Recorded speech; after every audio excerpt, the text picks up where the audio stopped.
저희 신 목사님께서 오셔서 해주신 설교하시면서 저한테 성도분들에게 자세한 사항은 박 목사가 알려줄 거예요 하셔가지고 지금 9주째 그 말씀을 하고 있습니다.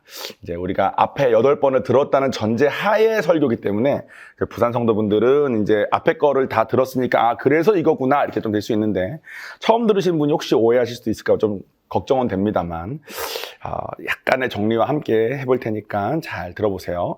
우리 본문부터 볼까요? 본문은 에베소서 6장 12절 말씀입니다. 우리의 씨름은 혈과 육을 상대하는 것이 아니요 통치자들과 권세들과 이 어둠의 세상 주관자들과 하늘에 있는 악의 영들을 상대함이라. 신목사님께서 뭐라고 그러셨냐면 우리의 삶은 우물 안의 삶과 비슷하대요. 신목사님도 예전에는 우물 안에서 우물 안에 있는 것만 보면서 공부 열심히 해서 의사 돼서 돈 잘 벌고 결혼해서 아들 딸 낳으면 된다고 생각했대. 신목사님은 타이어를 갈아야 될 때마다 최신형 벤츠로 바꾸는 삶을 사셨습니다. 제가 이제 저 돈 조금 벌기 시작하면서 이제 저도 이제 항상 일본, 한국 차만 몰다가 독일 뭐 이런 거 하고 싶더라고. 독일, 이탈리아 이런 거 있잖아요. 그래서 신목사님 찾아가가지고 저 언제쯤 바꿀 수 있습니까? 너 얼마 벌지? 그래서 저 얼마 버는데요. 그러니까 그럼 네가 지금 말하는 거는 그거잖아. 그 네가 버는 돈에서 매달 그 얼마씩 내면서 하겠다는 거잖아. 그래서 네. 그러니까 나처럼 타이어를 바꿀 수 있을 때 차를 바꾸기 전까지는 똥차 타는 거야. 그래서 저한테 그런 일은 안 올 것 같은데요. 막 어떻게 그렇게 대화도 기억이 납니다.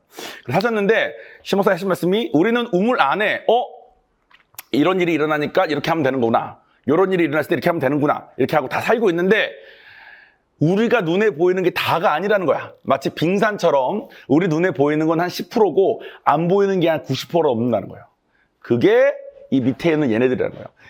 우리의 씨름에서 우리는 하나님을 믿는 자들이고 씨름은 하나님을 믿는 자들은 뭔가 애를 쓴다. 근데 무슨 애를 쓰냐면 혈과 육, 눈에 보이는 우물 안의 것과 상대하는 것으로 애를 쓰는 게 아니라 즉 옆에 사람이 나한테 한마디 띡한 것 때문에 내가 이번 달 돈 낼 돈이 없어서 고민하는 것 때문에 옆에 사람이 내 돈 가지고 뭐 하는 것 때문에 기분 나쁜 것 때문에 그런 거 씨름하는 게 하나님 믿는 자의 씨름이 아니라 사실 하나님 믿는 자의 씨름은 하나님 믿는 자가 애써야 되는 바는 눈에 보이지 않는 얘네들과의 싸움이다. 그래서 그거를 지금 9주째 쭉 했습니다. 그래서 여러분 마음속에 돌아가는 상처가 우리한테 어떤 영향을 미치는지 이런 거 다 했습니다.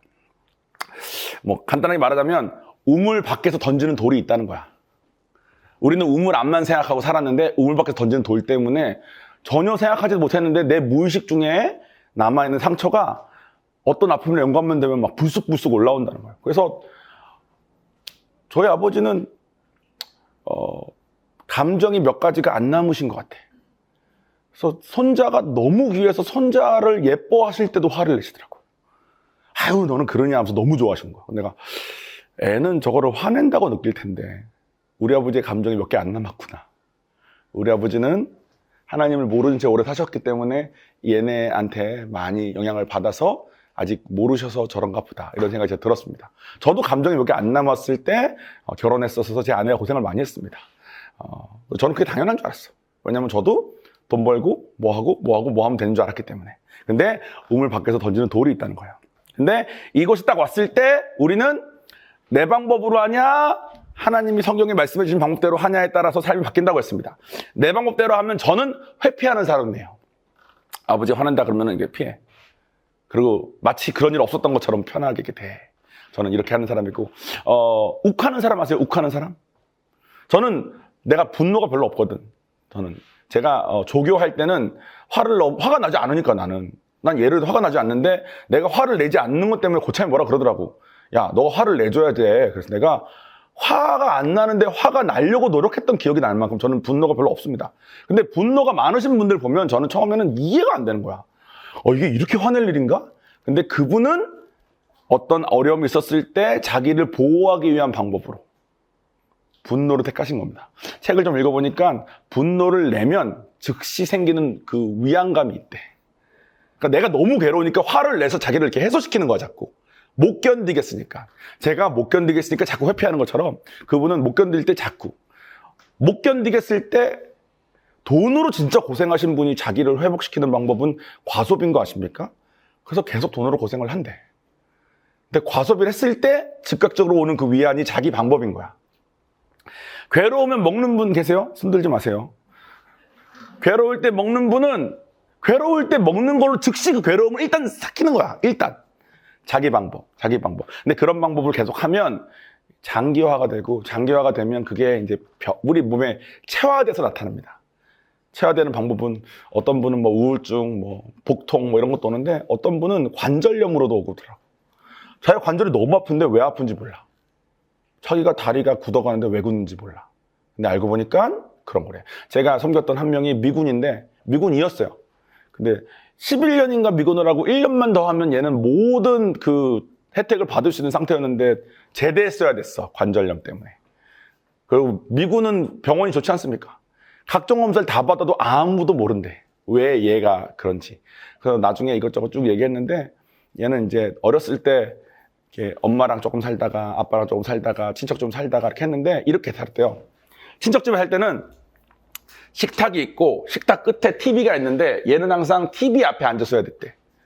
그리고 자기를 받아준 가족은 애들이랑 부모가 이 TV가 보이게 이렇게 앉아가지고 TV를 보면서 까르까르 웃어서 자기가 너무 궁금해서 TV를 볼 때마다 숟가락으로 머리를 맞았대. 그래서 자기는 이제 엄마 없는 거에 대한 슬픔이 많은데 자기가 이걸 어떻게 해결할지 모르니까 그냥 어떤 일이 있어도 웃고 어떤 일이 있어도 잘해주고 자기 돈 써가지고 맛있는 거 사주고 이런 걸로 자기를 보호했던 것 같아요. 근데 그게 이제 관절염까지 간 거죠. 그래서 지금도 아파합니다. 지금은 뭐 얼마 전에 또 우성사모 연락하는 것 같던데 지금도 아파합니다. 그렇게 체화도 나타나. 제가 지금 예를 몇 개 들었고 우리 9주 동안 우리 해오신 부산 분들은 이제 자기 몸에 어떤 체화가 있는지 정도까지는 대충 서로 얘기하면서 이게 좀 분석이 된 것 같습니다. 그리고 지난주에는 그리고 그 얘기도 했습니다. 사단은 사실 이렇게 하는 목적이 얘네들이 다 사단인데 사단이 누군지는 제가 너무 기니까 말 안 할게요. 그때 설명해도 유튜브에 올려져 있습니다. 뭐 혹시 궁금하신 분은. 근데 얘네들이 목적은 뭐냐면 나 하나 죽이는 게 아니야. 얘네들의 목적은 다 죽이는 거야. 그래서 나를 여기서 딱 죽여버리면 끝나는데 그게 아니라 내 안에 나한테 체화되어 있는 그 아픔을 내 자식에게 넘긴답니다. 그래서 그 네덜란드에 있는 어떤 학교에서 연구한 거에 그 쥐한테 체리향을 맞게 할 때마다 전기 충격을 줬대요. 체리향 전기 충격. 애가 너무 아픈 상태까지의 전기 충격. 그 다음에 전기 충격을 안 주고 체리향만 딱 맞게 하면 애가 막 반응을 하는 거야. 무서워가지고 벌벌벌 떨고 막 숨고. 근데 그 쥐의 새끼도 전기 충격을 받은 적이 없는데 체리향에 반응을 하는 삶을 살더래. 그게 어디까지? 손자까지. 근데 우성사모 말처럼 저희의 조부까지 생각을 하면 저희 아버지, 뭐 할아버지까지 생각을 하면 조부가 할아버지 맞습니까? 맞죠? 할아버지 생각하면 전쟁을 겪으신 분들이야. 그러니까 우성사모 그러더라고. 비행기에서 띵 하자마자 내리는데 바로 일어나면 앞에는 한 명 제끼는 거예요. 앞에는 한두 명. 그죠? 왜냐면 사람들이 내리다가 내 차례가 됐을 때 일어나면 뒷사람 못 나오고 기다려야 됩니다. 근데 바로 일어나서 줄 서면 한 명 제끼는 거야. 그게 왜 그럴까? 우리 다 그러잖아요. 왜 그럴까? 미국 사람들은 안 일어나거든. 근데 왜 그럴까 봤더니 우리 할아버지 할머니들은 한 명 제끼지 않으면 한강다리가 끊기냐 마냐의 삶을 사셨던 거야. 전쟁이 나서 내가 한 명이라도 제끼고 가야지 사냐 마냐의 삶을 사신 거야. 근데 우리는 알지도 못한 채 그 체리향만 띵 해서 막 사람들 단체로 어디 나간다, 어디 가야 된다, 그럼 막 한 명을 제끼는 삶을 살고 있나 봅니다. 제가 가진 아픔들이 요한에게 드러나는 게 참 많습니다. 유전적으로 공부한 걸로는 이게 왜 전달되는지는 아직 모른대. 유전인 건지 뭔지 모른대. 뭐 학습된 건지. 근데 태어나자마자부터 그러니까. 여러분들은 여러분의 선조가 어떤 삶을 살았는지 아십니까? 여러분은 사단에 의해서 여러분의 선조가 어떻게 망가졌고 그 망가진 것 중에 뭐가 여러분에게 전달되는지 아십니까? 모르지 않습니까? 그런데 소망은 뭐냐면 이 체리향을 맡았던 쥐를 넓고 자유롭고 안전한 공간에다가 풀어놓고 키우니까 그렇게 자유롭게 큰 애들은 자식에게 체리향에 대한 반응이 없더래. 우리도 주의 말씀 안에서 자유할 수 있어요. 내 생각은 이렇게 하면 해야 될 것 같아. 이렇게 하면 피해야만 될 것 같아. 근데 주님 말씀 따라서 하나하나 훈련받아 살다 보면은 제가 이미 전해준 거는 제가 말씀 따라 고친 다음에 요한아 아빠도 그랬어. 근데 아빠는 말씀 따라 이렇게 사니까 괜찮으시더라 하면 되고 제가 말씀 따라 고치고 자유해진 다음에 우리가 혹시 낳을지 모르는 둘째는 안 가지고 태어날 수 있다는 겁니다. 이해가 되십니까? 둘째 원하고 있기 때문에 아직 딸을 원하는데 딸이 우성삼은 얼마 전에 이제는 자기도 원하지 않는다. 네, 저는 아직은 원합니다. 어쨌든 그리고 지난주에 우리가 무슨 얘기 했냐면 내가 내 상처를 들여다보기 전에 다른 사람에 대해서 판단하는 건 너무 위험할 수 있다. 그게 우리 성경 말씀에 내 들보를 빼야 남에 있는 티를 빼지라는 말이 그 말이란 거예요.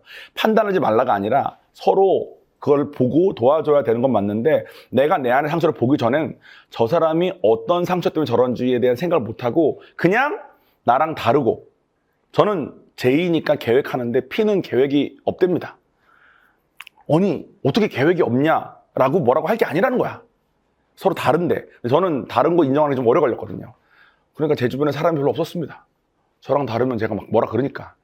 근데 이제 내가 나를 보고 내가 어떤 상처 때문에 자꾸 회피하는지 내가 어떤 상처 때문에 어떻게 사는지 좀 보고 나면 이 사람은 이 상황에서 나한테 이렇게 말할 게 아닌데 이렇게 말하네. 이 사람은 어떤 상황 속에서 이 사람의 선조가 됐건 이 사람이 됐건 어떤 상황에서 이렇게 됐는지 내가 알 수가 없으니까 일단은 내가 좀 잠잠할 수 있고 조심할 수 있고 그런 삶을 살 수 있다는 것까지가 우리가 지난주에 했던 이야기입니다. 오늘은 이제 신 목사님 하신 설교 중에 마지막에 막 일론 머스크 얘기를 막 하셨어요.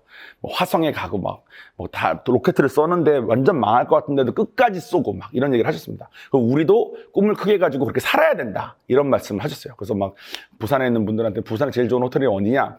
시그넬입니다. 그러면 시그넬 호텔인가요? 시그넬? 네. 그 정도에서 사는 삶을 꿈꿔라.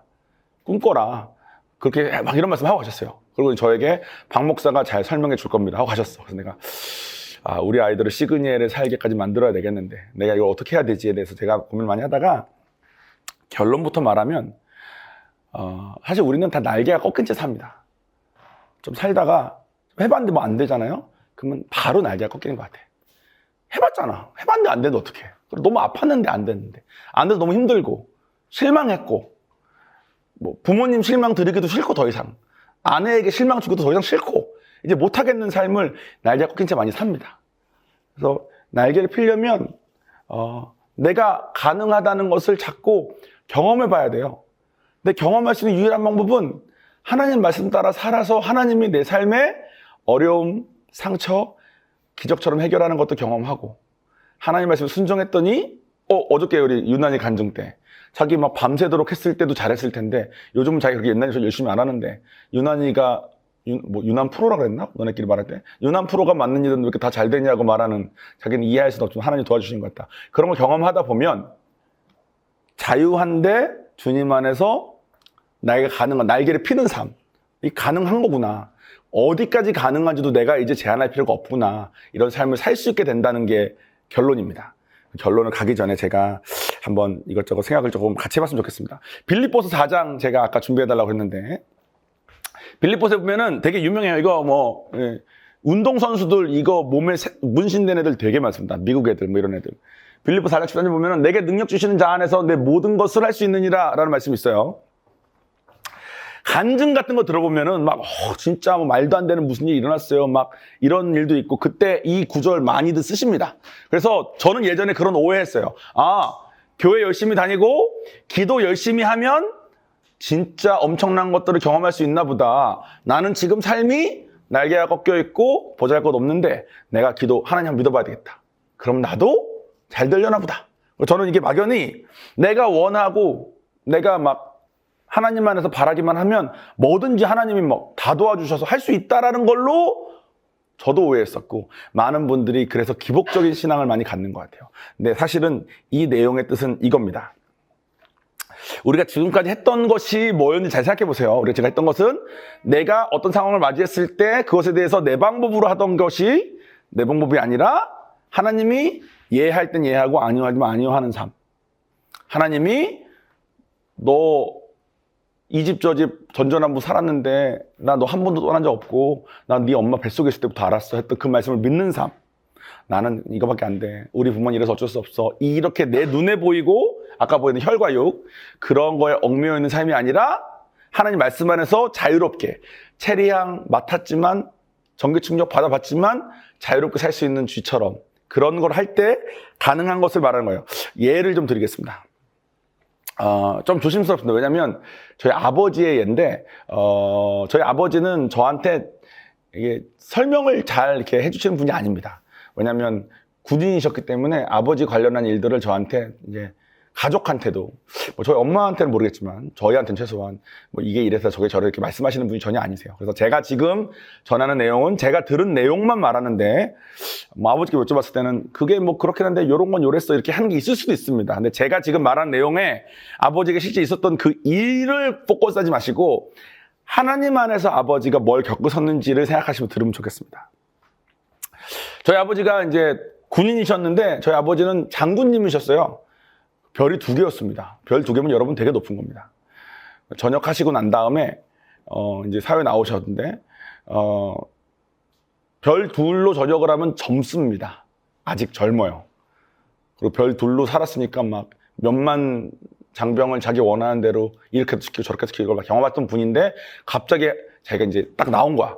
그러면 여전히 마음속에 자기가 하던 게 있고 이뤘던 게 있고 해낸 게 있으니까 뭔가 이렇게 막 해낼 수 있는 막 그런 것들이 막 많으실 텐데 그렇게 나오신 군인들이 저희 아버지 한 명이 아니라 워낙 많으니까 근데 그분들이 가실 자리는 또 몇 개 없어. 그러니까 이게 참 어렵겠더라고요. 아버지는 아직 젊으시고 가진 지식도 있고 경험도 있고 한데 이걸 쓸 데가 없어.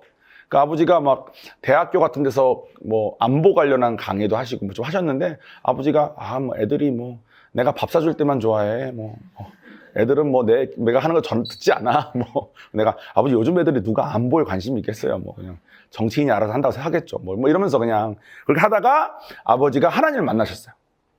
미국에 오셔서 인카운트 하셔가지고 저희 아버지가 만나면 다 만날 수 있습니다.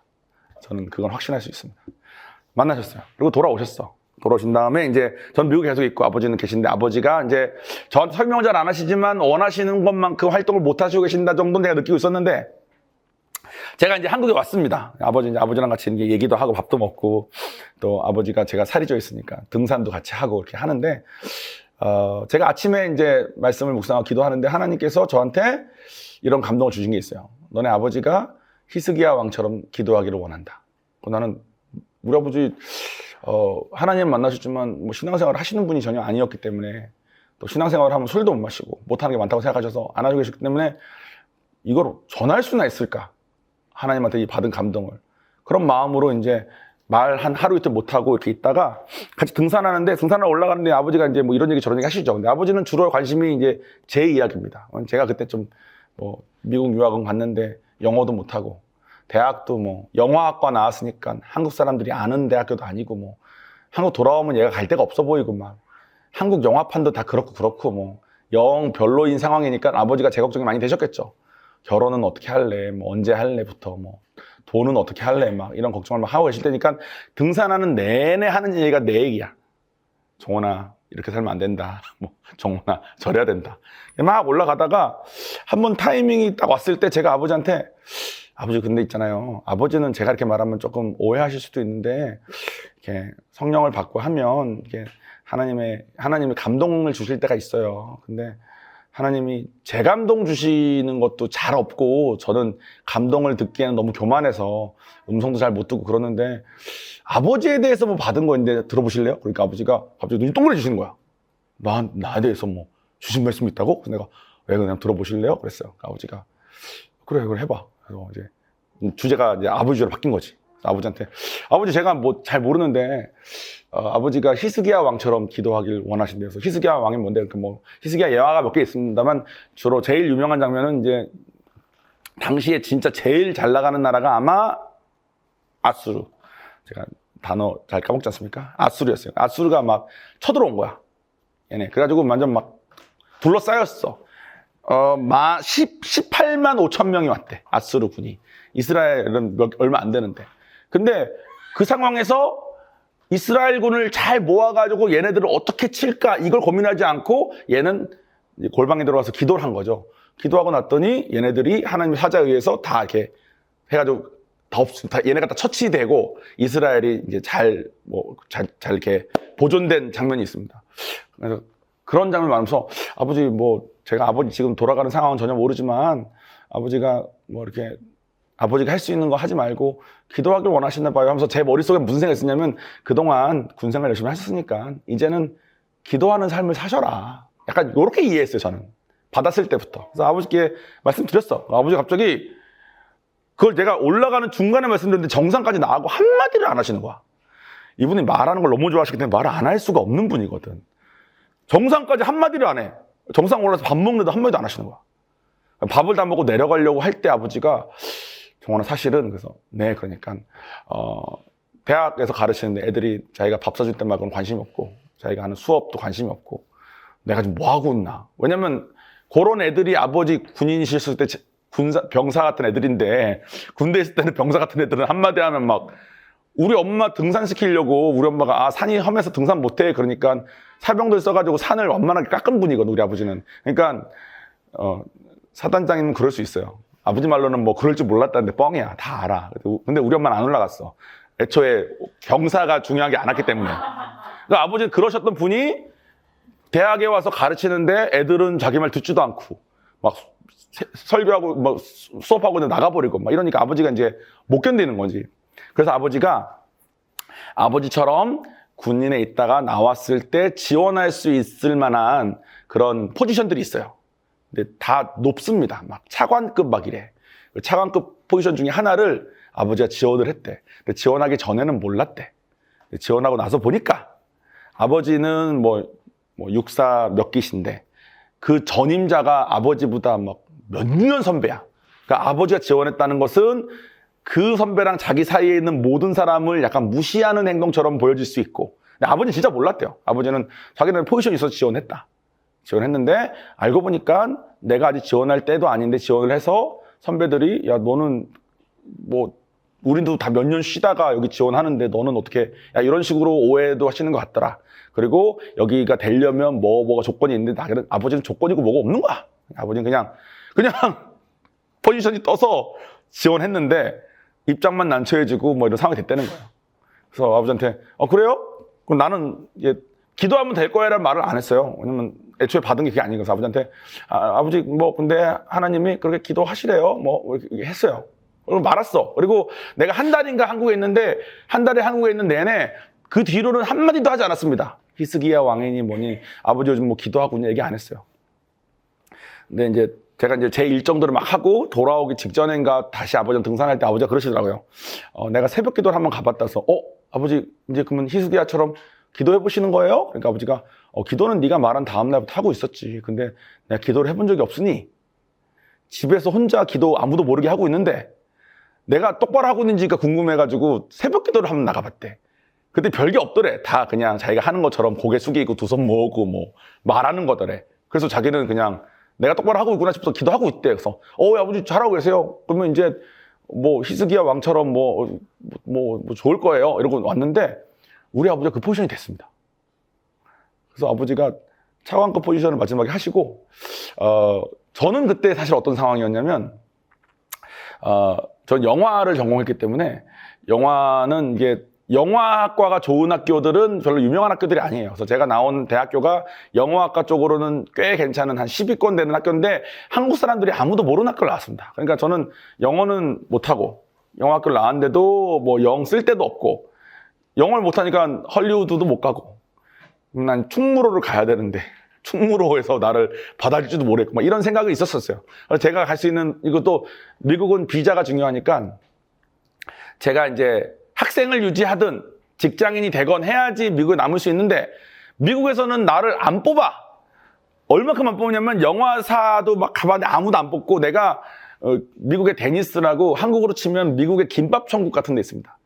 거기를 지원했는데 거기도 안 뽑더라고. 그래서 내가 김밥 천국도 나를 안 뽑으면 미국은 나를 고용할 마음이 없는 나라다. 그러면 난 한국으로 가야 되는데 그래도 대학원이라도 가 있으면 좋겠는데 대학원은 우리 아버지 이제 전역하셨고 돈도 없고 그러니까 돈도 없고 뭐 이렇게 하고 있는데 저희 아버지가 하나님 만나실 때쯤에 이제 제가 너무 이제 내 미래에 대해서 걱정이 너무 많이 되니까 하나님한테 이제 기도할 때 하나님께서 이제 여호수아가 정탐할 때 이제 가나안 땅 정탐할 때 다 정탐을 잘 해가지고 모세한테 이렇게 보고하는 장면을 이렇게 알려주시면서 이게 다 대학원 관련해서 직장 관련해서 다 알아본 다음에 아버지께 보고를 해봐라라는 마음을 주셔서 나름 막 2주일 정도 동안 막 차트를 막 만들어서 뭐 이 대학은 미국 내 랭킹 1위, 뭐 이 대학은 2위, 학비 얼마, 뭐 몇 년 걸리고 뭐 이런 거 있잖아요. 뭐 생활비 뭐 얼마 정도 들 걸로 예상된 뭐 이런 거 있잖아. 우리 아버지 돈도 없는데 일단 다 써. 그래서 싼 대학들 리스트도 쫙 뽑고 딱 해가지고 이제 1위부터 한 20위까지 딱 해가지고 아버지께 다 드렸어요. 아버지가 다 보니 이게 뭐니? 내가 아버지 제가 갈 수 있는 이 여지들인데 아버지께 이렇게 그냥 보여드리는 거예요. 그러니까 아버지가 나 돈 없는 거 알지? 그래서 돈 없는 거 알아요. 그러니까 오케이. 그리고 이제 아버지가 딱 보시더니 1위 대학만 동그라미를 딱 치면서 여기 하나만 지원하자. 되면 가는 거고 안 되면 마는 거야. 그 말은 뭐겠어요?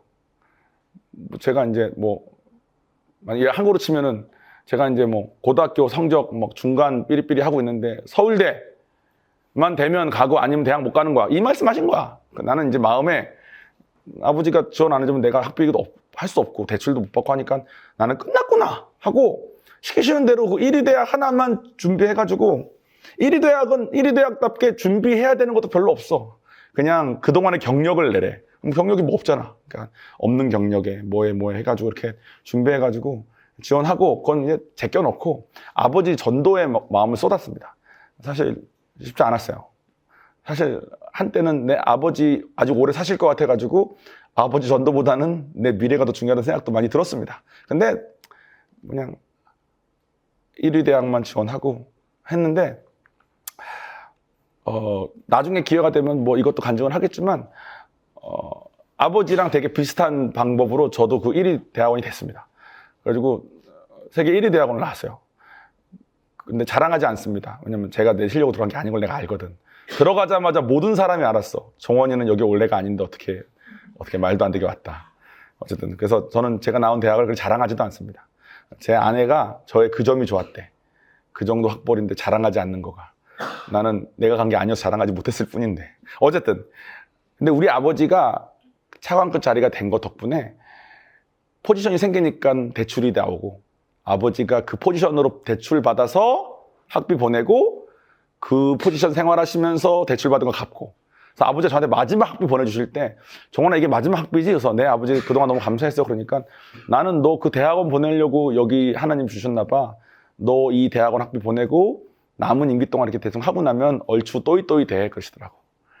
그러니까 돈도 없는데 학비도 하나님 덕분에 되고 저희 아버지도 인생 그 삶의 마무리를 여러분 차관이면 되게 높은 겁니다. 장관 밑에요. 우리는 보통 국방부 장관 이런 사람들이 청문회 나와가지고 당하는 모습을 보니까 장관 이런 사람 별거 안 가져 볼지 모르겠지만 되게 높은 겁니다. 근데 그게 아버지 능력 아닌데 된 것 같습니다. 근데 제가 이런 간증을 하면 사람들이 아까 제가 말하는 것처럼 그러면 하나님 안에서 1위 대학원도 갈 수 있네. 학비도 말도 안 되게 되네. 차관도 말도 안 되게 되네라고 잡는데 저랑 제 아버지가 뭘 했는지를 봐야 됩니다. 저희 아버지 나름 인생을 사시면서 가지고 있는 노하우가 많은데 그걸 다 놓은 거야. 그리고 아들이 전한 그 히스기야 왕처럼 기도하는 걸 하신 겁니다. 제가 대학원, 보통은 대학원 한 10군데 지원해요. 하나라도 되면 가야 되니까. 한 두세 개 되면 그 중에 제일 높은 학교를 가고. 근데 하나님이 주신 감동대로 하나만 했습니다. 아버지가 기도하실 때도 마음에 될 거라고 생각 안 했고, 저도 하나만 지원할 때 될 거라고 생각하지 않았습니다. 그냥 하나님이 하라는 거 한 거예요.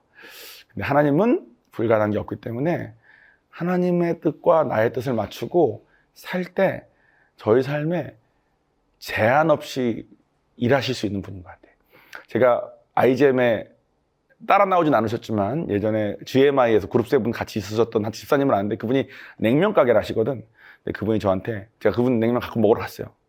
근데 제가 그분하고 이런저런 얘기하다 그분이 종원 형제, 저 형제였으니까 종원 형제여서 네, 그러니까 내가 형제 나이 때만 하나님의 이 비밀을 알았으면 나는 재벌이 됐을 것 같아요. 그래서 왜요? 그러니까 내가 하나님의 비밀대로 살았더니 하나님께서 말도 안 되는 일을 하시더라고. 그런 말씀 하시더라고. 근데 그 비밀이 뭔지 제가 저희 아버지의 삶을 보고 제가 경험한 걸 보니까 알겠더라고. 이거 얻으려고 하면은 한 번도 된 적 없어요. 근데 이거 왜 하는지 모르겠는 약간 그 미친 짓들. 그 미친 짓 할 때마다 좋은 일이 일어나지도 않았어. 한 미친 짓 10번 하면 한 3번, 2번 좋은 일 일어나는 것 같아. 8번은 정말 미친 짓이었고. 근데 미친 짓을 해서 얻은 한두 번의 하나님의 행하심 때문에 다른 8개의 손해가 아무 상관 없어지는 삶을 제가 경험하고 있는 것 같습니다. 결혼도 그렇게 했고요. 영주권도 그렇게 받았고, 부산에 나와 있는 것도 저는 그래서 되게 감사하고 기대가 큽니다. 사실 미친 짓이라고 생각했거든, 처음 나올 때. 근데 여러분들 뭐 저처럼 사회성 떨어지는 사람과 이렇게 함께 놀아주시지 않습니까? 이 청년들이 저랑, 제가 목사 아니었으면 저랑 밥이나 먹었겠어요. 저를 만나지도 않고 대화도 안 하지. 근데 이런 관계도 맺고 하는 것이 저는 정말 하나님의 기적이라고 생각을 합니다. 그렇게 생각하면 이제는 말이 되는 거예요. 아까 우리 본문 보여주실래요? 슬라이드 옆에 바로 전에 거. 우리가 그동안 배워온 것처럼 하나님 믿는 자가 눈에 보이는 대학원 가긴 가야 되는데 뭘 하긴 해야 되는데와 싸움하는 것이 아니라 그때 하나님의 인도하심 받고자 노력하고 하나님의 뜻을 알고자 노력하고 하나님과 나의 뜻을 맞추려고 노력하고 하는 삶을 살면 얘네들과의 싸움이 시작됩니다. 얘네들이 미친놈 소리를 계속 하거든. 정원아 너 미쳤어. 저는 솔직히 대학원 하나만 지원할 때 마음의 준비가 되어 있었습니다. 어떤 준비였냐면 주님 저는 돈도 못 벌 것 같고요. 이렇게 살면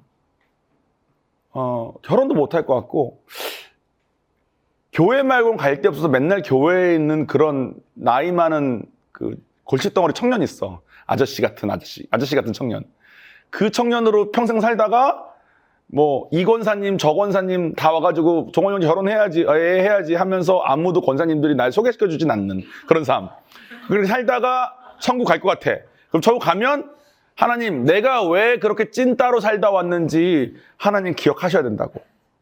그 마음 먹고 갔어요. 대학원 하나만 지원할 때.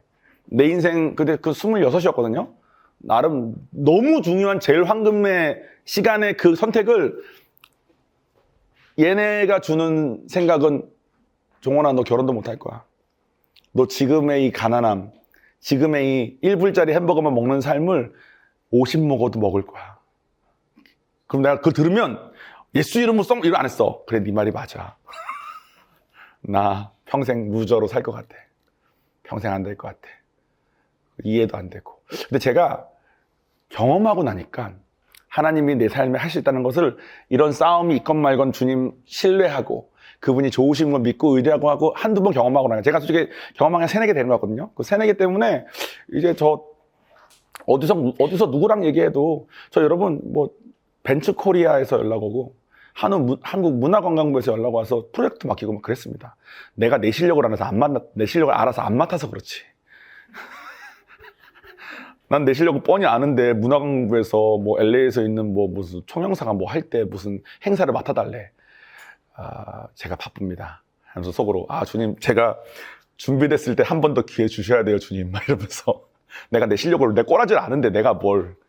근데 뭐 그런 명예도 맛봐보고 돈도 막 제가 생각했던 것보다 너는 1불짜리 햄버거만 먹을 줄 알았는데 돈도 벌게 해주시고 결혼도 하게 해주시고 제 눈에는 진짜 예쁘거든요. 그러니까 그죠? 예쁘죠? 예. 이 사람도 예쁘시지만 근데 저는 저렇게 아름다운 여인과 결혼할 거라고 상상하지 않았습니다. 저는 시각이 되게 예민해서 내가 매일 볼 때마다 너무 스트레스 받는 여자와는 결혼을 못하지 않을까요? 막 이런 생각 하나님한테 진지하게 하고 막 그랬어요. 제가 모든 건 하나님께 맡기지만 기도 제목이 하나 있습니다. 배우자 기도. 아침에 내가 먼저 출근하다 눈을 떠서 아내가 자고 있을 때 그 얼굴이 예뻤으면 좋겠는데 눈 뜨고 깨어있을 때 못생긴 건 제가 받아들일게요. 근데 자고 있는 모습이라도 예쁘면 제가 결혼할 뭐 이런 생각 하는 사람이었거든. 근데 자고 있을 때도 예쁘고 깨 있을 때도 예쁜 사람 결혼할 거라고 생각 못했습니다. 근데 이런 거 경험하고 나면 꺾였던 날개를 펴요. 나는 회피하는 성격 때문에 이런 상처 때문에 저것 때문에 지난번에 뭐 해봤는데 뭐 안 된 건 저는 한국에 있을 때 항상 2, 3등도 아니야. 항상 4, 5등이었던 것 같아. 어디서 뭘 하건 4, 5등 느낌이었어. 아쉽다. 5등 했네. 약간 이런 느낌이었어. 내가 항상 마음에, 아니, 아깝게 2등 한 것도 삶이 힘든 한국인데, 나는 5등 하는 느낌인데, 이거 어떻게 살지? 이런 생각 맨날 했거든요. 근데, 그 학교 제가 말도 안 되게 들어갔다 그랬잖아요. 학교에서 1년 뒤에 학교 졸업자의 수준을 관리하기 위해서 1년 뒤에 밑에 30%를 자릅니다. 실력 30% 밑에 애들을 잘라. 70%만 졸업시켜. 31%로 겨우 졸업하고. 여러분, 저에겐 졸업장이 있습니다. 그 학교 졸업하기 되게 어려운 학교예요. 진짜 외국 학생은 학교에서 잘리면 2주 안에 나가야 돼. 2주 안에 차 팔고 집 정리해서 나가는 게 안 되니까 일단 나갔다가 관공비자로 돌아와서 정리해. 애들 막 펑펑 울어요. 난 내가 31%인 걸 알고 있었어. 주님, 이번에도 살리신 주님 감사합니다. 주님 하시면 불가능한 거 진짜 없네요. 내가 봤을 때는 내가 3%인데 밑에서 3%. 나를 31%로 만드시는 주님 감사합니다. 그러고 살았던 것 같아요. 근데 그런 거 한번 경험하고 결혼 경험하고 나면 오히려 욕심이 생깁니다. 전 솔직히 부산 가라 그랬을 때 현타가 온과 동시에 기대가 엄청 됐습니다. 주님, 그러니까 부산 오면 대박 난다는 게 아니야. 또 다른 미친 짓을 허락하심에 감사합니다. 제가 주님을 이해할 수 없다는 것을 철저히 인정하고 주님의 계획을 신뢰합니다. 부산 가서 부산이 10개 중에 7개의 미친 짓이어도 상관없어요. 어디서 얻어 걸릴지 모르니 저에게 미친 짓을 할 수 있는 기회를 주실 때마다 제약합니다. 그래서 짜잘구레한 것들은 아직도 저의 죄성 때문에 안 물어보고 마음대로 할 때 있는데 저는 큰 일은 반드시 여쭤봅니다. 주님, 저에게 미친 짓을 허락하십시오. 말씀하시면 전 갑니다. 주님의 선하심을 제가 믿고 주님 안에서 불가능한 거 없다는 거 제가 믿습니다. 제가 경험했습니다. 그러면 이제 말이 되는 거야. 일론 머스크 얘기를 신 목사님이 왜 하셨는지. 경험하기 전에는 말이 안 돼요. 나 지금 돈 없어서 이번 달 월세도 이런데 이런 생각에 계속 갇혀 있으면 체리향에 계속 반응하는 주의로 사는 거야. 그러면 누구까지? 손주까지 그 체리향에 반응하는 삶의 그 저주 안에 묶여 있습니다. 근데 주님 말씀 안에서 자유롭게 뛰는 쥐가 되면 그 다음부터는 내 새끼한테 안 간대. 우리가 우리 부모님, 할아버지한테 받은 건 어쩔 수 없어. 근데 그것도 하나님 안에서, 말씀 안에서 우리 지난 8주 동안 배운 것처럼 얘네와의 싸움을 하면서, 이 눈에 보이는 것과의 싸움이 아니라 얘네와의 싸움을 하면서 자유롭게 살 수 있게 우리가 갈 수 있습니다. 물론 훈련이 필요하죠. 그런데 그 훈련에 특화된 IGM 교회에 오고 계시지 않습니까? 저는 개인적으로 너무 감사한 것 같아요. 자, 마무리를 짓겠습니다. 하나님은 여러분 한 분 한 분에 대한 계획이 단순히 여러분을 구원하는 게 아닙니다. 히브리서에 보면은 우리를 그리스도의 장성한 분량까지 키우길 원하신대. 그게 너무 말이 되는 게, 제가 요한이를 낳았을 때 요한이가 처음에 임신됐을 때도 좀 아슬아슬하게 붙어 있었고, 요한이가 태어날 때도 거의 약간 난산을 해서 낳습니다. 23시간 진통을 해서 낳았으니까. 그래서 요한이가 되게 아프게 어렵게 막 했습니다. 그래서 그때 제가 바랬던 거는 제가 건강하게 태어나는 게 전부였던 것 같아. 근데 지금 저는 요한이가 건강하게 태어났으니까 됐다고 생각할까요? 아니면 제가 야구를 할 때 뭘 어떻게 하고, 공부를 할 때 뭘 어떻게 하고, 그죠? 지금 오늘 이제 우리 아이가 한 명 왔는데, 저 아이가 6개월을 맞아 기저귀를 차고 있겠죠? 그죠? 기저귀만 떼면 좋겠다 바라지 않지 않습니까? 저 아이가 건강하게 자라고, 저 아이가 밝게 자라고, 저 아이가 엄마랑 친한 아이가 돼서 바람이 많지 않습니까? 그러니까 하나님이 우리를 단순히 구원하려고 창조했다는 건 정말로 말이 안 되는 거야. 그럼 하나님이 우리를 뭘 원하고 창조하셨을까 생각해보면, 저 같은 사람도, 저희 아버지처럼 그렇게 뭐 아집이 세고 이런 사람도 하나님께서는 주고 싶으셔서 안 달라셔서 이렇게 경험하게 하신다면 우리 한 명 한 명을 향한 계획이 얼마나 크시겠으며, 우리 한 명 한 명을 위해서 준비하신 게 얼마나 많겠습니까? 우리의 선택만 남은 거라는 거예요. 이 씨름을 해서 일론 머스크처럼 화성은 일론 머스크가 했으니까 나는 목성 해야 되겠다, 그런 삶을 살으라는 거야. 미치겠는 그 삶을 하나님만은 살 수 있다는 거예요. 꿈의 제한이 이제 없다는 거야. 내가 원하는 게 아니고 하나님이 말씀하시는 나에게 좋은 방향이어서 그 싸움만 하면 되는 거예요. 저는 제가 원하는 걸 원하는데 하나님은 항상 저에게 좋은 걸 주시더라고. 그래서 제가 어저께인가 그저께인가 인카운터 때도 얘기했습니다. 캔디분 한 분이 물어보시더라고. 목사가 된 거 후회 안 하냐고. 제가 현타 올 때가 있다. 얼마 전에 저는 아내와 따로 제가 외국을 갔다 올 때는 항상 면세점에 들려서 선물을 사고 싶어 했습니다. 사준 적도 많습니다. 제가 그때 다니던 브랜드들이 있어요. 이젠 그 브랜드들 보면 안 돼. 보면 안 돼.